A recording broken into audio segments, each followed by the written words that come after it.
Yo, man, this beanie was cooked today, but anyways, got a little thing going on right here with my mouth. Pause. I got a little cough job because my throat is a little dry right now. No diddy. Pause. Whatever. But anyways, again, I want to talk about trust in this video because I don't want to just discuss like trust at a foundational level, but what I want to do is really decode it, and kind of unravel the trust equation and treat that as a framework for you to use. So I don't know, have you ever used the trust framework? Okay, so let's just imagine a tech company that's growing super fast. I don't know. Matter of fact, imagine your business growing super fast, but you got a bunch of internal conflicts. Do you ask your leadership, hey, are we focused on results? Are we neglecting the human element? Because teams feel unheard.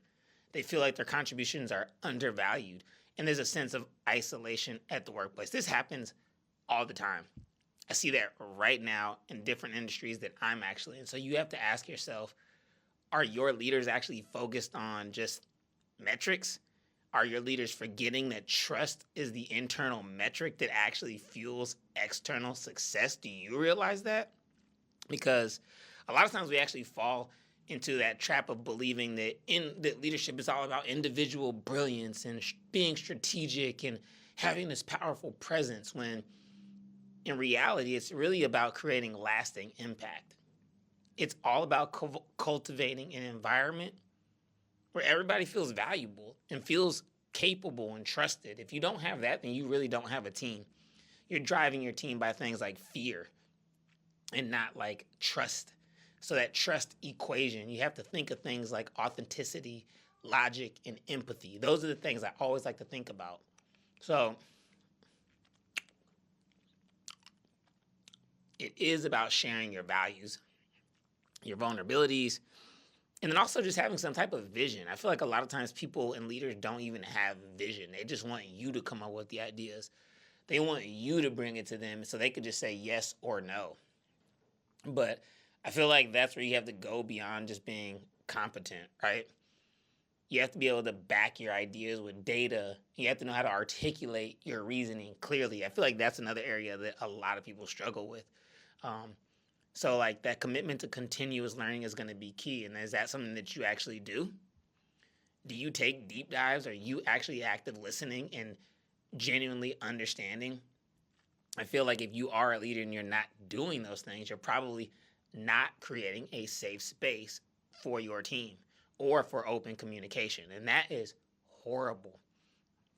So if you were to like pause and just look at these different drivers of trust, again, authenticity, logic, and empathy, then if you have any attempt in building those lasting influence with your team, or you don't, you can either crumble or you don't crumble. You win or you lose.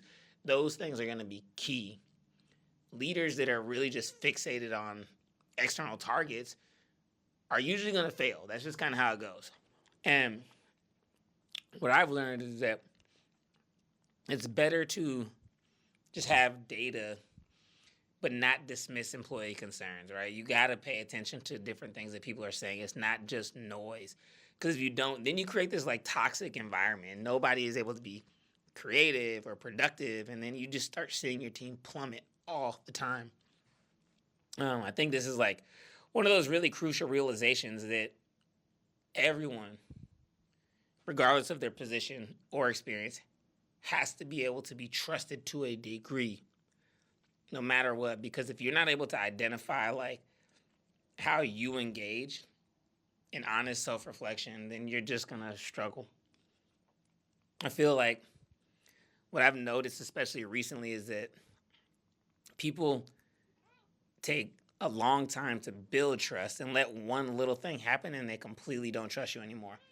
They always are going to overlook all the good that you have done and pay attention to the one fault. It happens so much, especially with the wrong type of leadership. So you have to ask yourself, are you that type of leader? Do you actually build trust? Did you fail to address people's concerns? Like, what are the things that you're struggling to do? Because it's not always about self-blame, but just about self-awareness. Are you aware? I talk about this in so many different videos. Um, so you have to ask yourself, like, are you able to recognize these patterns? Are you taking responsibility for change? So, as a leader, are you wobbling? And by wobbling, I mean like, are you a systematic failure across all those different things I just mentioned, the authenticity, the logic, and the empathy, right? Is that something that you are currently just all over the place with? Because once you correct those wobbles, then you're going to be able to have empathy. You're going to be able to prioritize. You're going to have the active listening. You're going to be able to get the feedback and do something with the feedback. And then you're also going to have psychological safety. But a lot of people don't do that. Anyways, like I said, I'm going to keep this video short. I hope that you realize that, like, with trust, as you're building that, again, have those three things intact, and then you'll start seeing, like, other people's values shown through the work. Now, these aren't just quick fixes. Like I always say, these are like fundamental shifts, and you have to ask yourself, like, am I ready for that fundamental shift in my mindset and behavior? Because I know that this is going to require consistent effort and commitment to continuous improvement.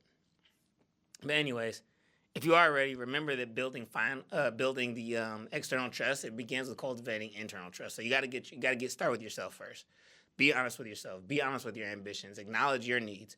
Have confidence in your abilities. Do all the above, because self-trust is the bedrock of empowerment and leadership. If you don't trust yourself, how can you expect others to trust you? Ask yourself that. Anyways, that being said, follow the channel, like this video, and I'll see you in the next one. Thanks.